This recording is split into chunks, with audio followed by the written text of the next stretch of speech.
Hi there everyone, your pal Ralph here with another vlog. So I am with my younger cousin TJ because we just left a movie theater. We're surrounded by like quite a few actually. And we finished watching the third My Hero Academia movie, My Hero Academia World Heroes Mission. Quite a name. And like I did with 4 or 5 seasons, however many are out, and the 2 movies beforehand, I'm gonna do a review, give my thoughts on the movie, recap it, whatever. And right off the bat, I really like this movie, and also there's gonna be spoilers. What'd you think of it, TJ?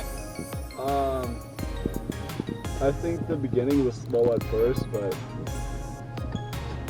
final half of the movie, that was pretty hard. Yeah, so the plot of the movie is there's this cult called Humorize.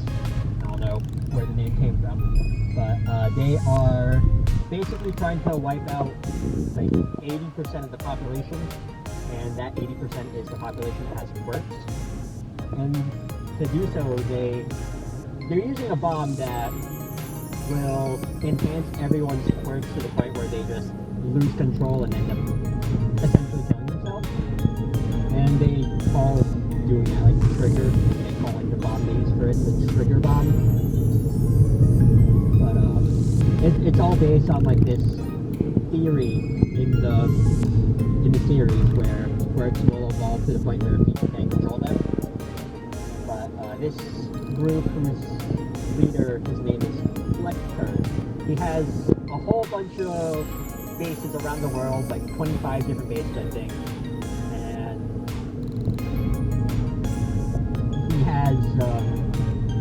he has bombs set up in all of his bases, and heroes from all over the world, including a good portion of the main characters. Like, they're all trying to disarm those bombs. And one thing I did like with Heroes Rising, the movie before this, is that it focused on a lot of the characters in Class 1A.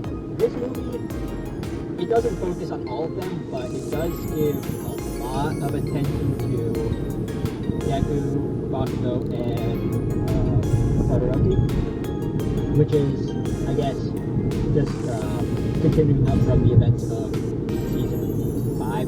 And there's also a bunch of like different like fictional countries in this series, and a lot of the beginning of the movie takes place in this fictional country called Otheon. Not Otheon from Xenoblade Chronicles 2. It's like the first thing that popped into my head when I saw the name. But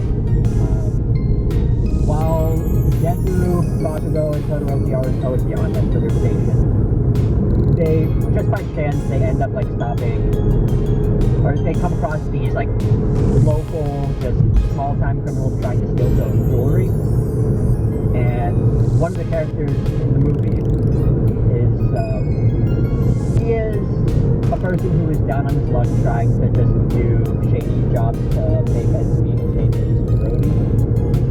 And he ends up taking a briefcase full of jewelry, but while that's happening, one of the members, or that's affected from Humorize, has a briefcase with like important things relating to that terrorist organization.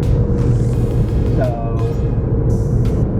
in the confusion, those 2 briefcases end up getting squished, and Brody has the Humorize terrorist briefcase with all this important information.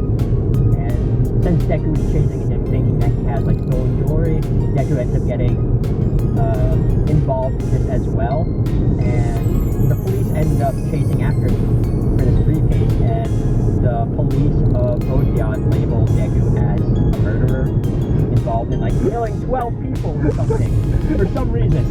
And instead of thinking, oh, mass murderer, he was like, wanted. Yeah. So there's that. Deku is now labeled as a wanted criminal, even though he really isn't. But it turns out like there's some members of Humorize that are like they're working for the police. You have these corrupt policemen, and like the head chief of Odeon's police is actually like one of them. So, oops.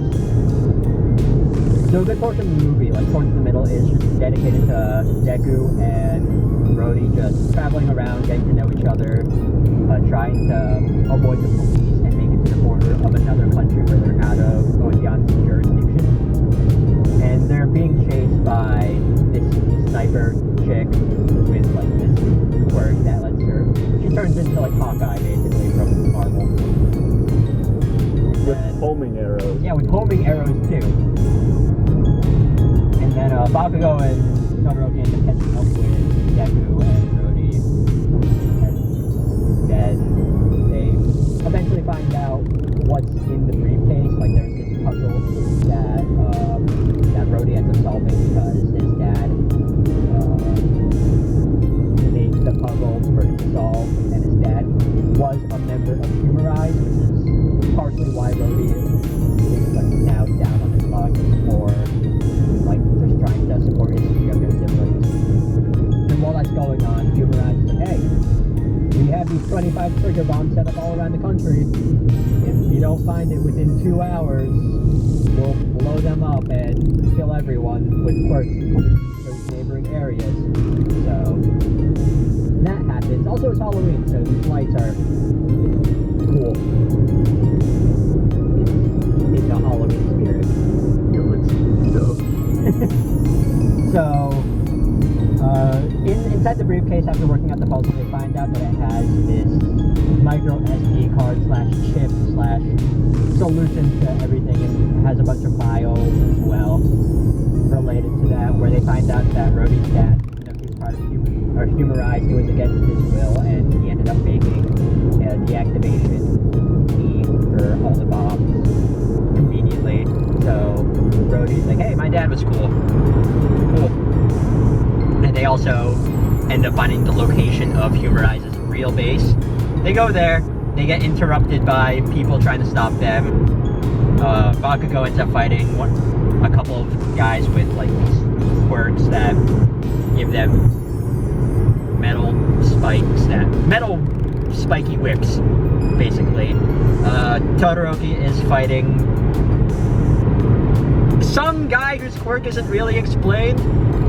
Yeah, there's nothing on it. He just looks like a demon. Yeah, he looks like a demon guy. Who they don't really give names to these guys. The only guy who has a name in Humorize is like Rhodey's dad, Eddie. I guess that's his name. And then the leader of Humorize, whose name is Fleck Turn. What a name. He's blue, by the way. I guess. So they end up fighting those two. Deku goes on ahead, and then Rhodey ends up joining him along. And Deku ends up fighting Fleck Turn, who reveals that he has a quirk that lets him reflect things back at other people. So anything like that Deku tries to do, like punch him, oh, it gets reflected back. Or like the force of it gets reflected back. So Deku can't really do anything about that. And then Rhodey, right before the time runs out for the bomb, is like, hey, I'm going to just give the deactivation key back, and that should, like, and I'll bargain with Fleck Turn so Otheon doesn't get hit with it.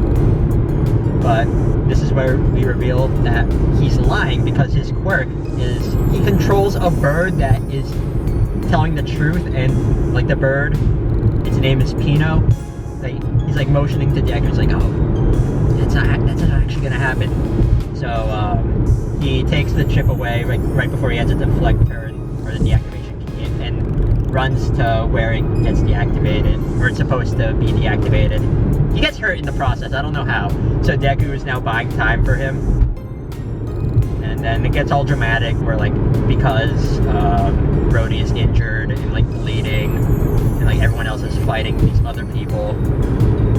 Like, they're playing up the drama of the situation. And like, oh, is time gonna run out? There's only 5 minutes left before the thing explodes. I timed it with my watch. The 5 minutes passed. The countdown was still going. It was like 30 minutes. It's like DBZ time, really. So that happens, and then Deku's like, you know what? He can reflect my things. I'll just hit harder.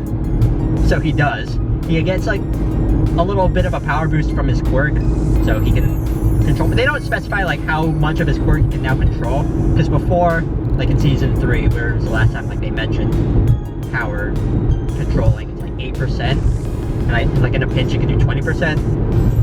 So Deku's just like fighting, holding him back, and pushing Fleckturn to the limits of how much his quirk can reflect things, and then he just apparently goes full 100%. And Deku like just starts punching even harder, even faster.